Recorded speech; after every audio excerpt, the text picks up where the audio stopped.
This next story, Naomi Osaka, sticking with unusual sports scenarios. I mean, she's one of the best in the world. Yes. So she doesn't really interact with the sideshow boxing. Is it even sideshow? If it's Tyron Woodley and Jake Paul beats Tyron Woodley, it's not really a sideshow anymore. As much as Tyron Woodley is not where he was in his prime, that's not a sideshow anymore. That's a legit sporting event, in my opinion. Yeah. That's the closest one to a legit sporting event. As long as they don't have like the circus that they do with Triller, it kind of legitimizes it if it was like it's done with Showtime. Yeah. This time. So you think it's going to be more like a boxing event?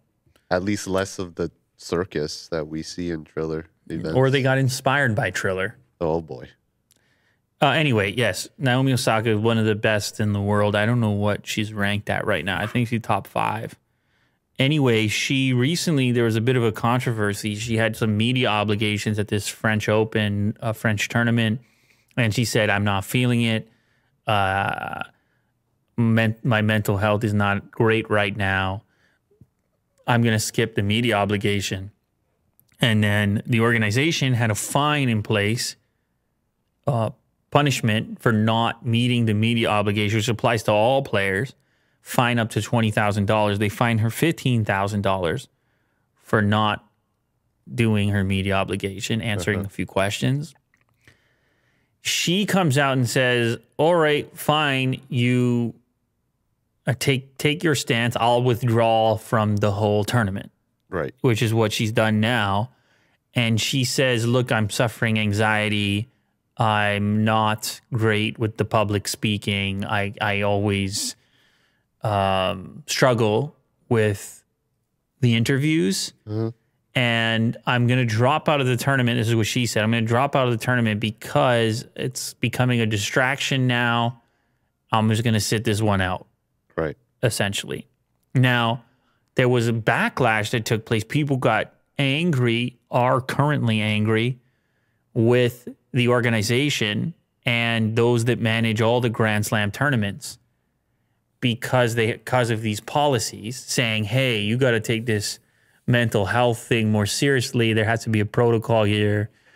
You can't be taking a person who's telling you they're struggling and then finding them but then at the same time,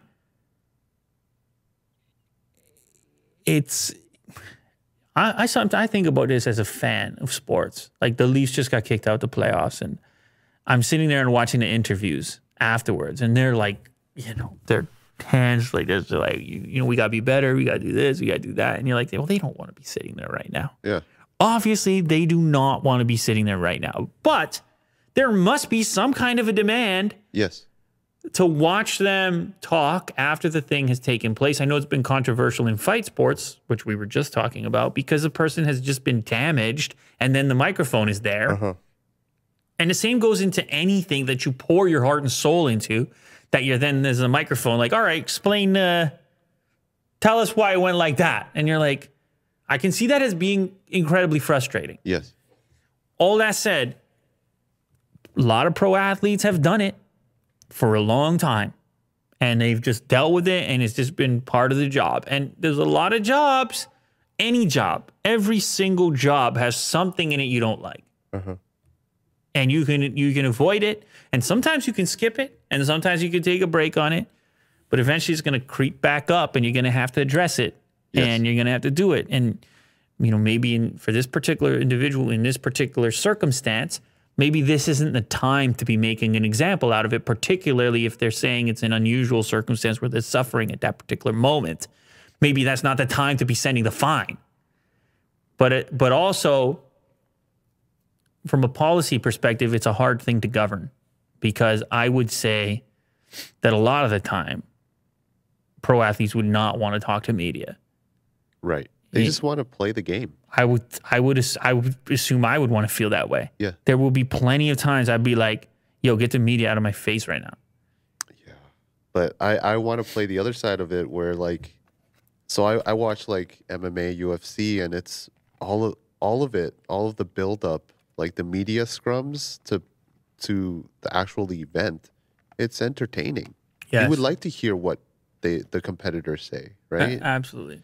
But also afterwards, you know, like their game plan, what went wrong or right. Okay, It's, so here's what I think. I think there should be a certain number of passes yes, that you can use for personal, whatever, I don't know what you're going to call it, like a personal exception.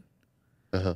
And then throughout the tour, in the case of tennis, you can utilize those exemptions when you need the most, when you're feeling the most distressed, or when you're feeling you're lacking focus, or when you're feeling physically, mentally exhausted.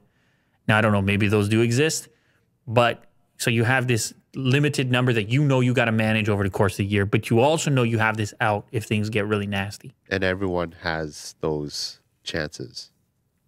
We got a certain number of sick days, certain number of mental health days Yeah. in there, and then you find some nice line for it. But also just being a human, you know, being a human about it. Like, hey, here's the way I'm feeling. And I don't know, maybe some other player stepping up and be like, oh, you know what? I'll do the promo interview, or I'll stay extra, answer extra questions, or I don't know.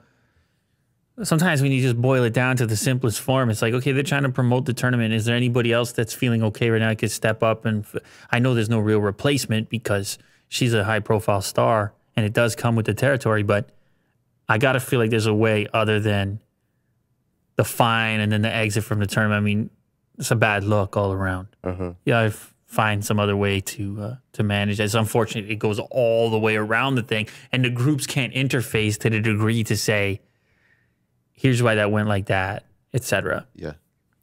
Or can we do this instead, or whatever. Yeah, like even that, like how flexible is that? Like, can I reschedule this interview? You know? Yeah, when my mind is right. Can I reschedule this interview from 6 p.m. over here to 8 a.m.? Uh-huh. Or I don't know. And it's tougher as a singular competitor too. You know, with like a basketball team, you have your teammates that you can rely on to give you some sort of word about the team game. That's a great point. Well, you've made a great point, and I feel like you have found this is a critical moment in the show. Oh. You made I think that's I think honestly, I think this is a very key point in this situation. It's very singular. Trying experience to be in an competitive individual sport. You have nobody to lean on. I mean, you got your coaches, call up your friends and family. She's 23. But you travel the world, and success and failure is exclusively yours. Yes. And there's a lot of pressure there. Yeah, individual sports. It's different psychology. Yeah. Good point, Will.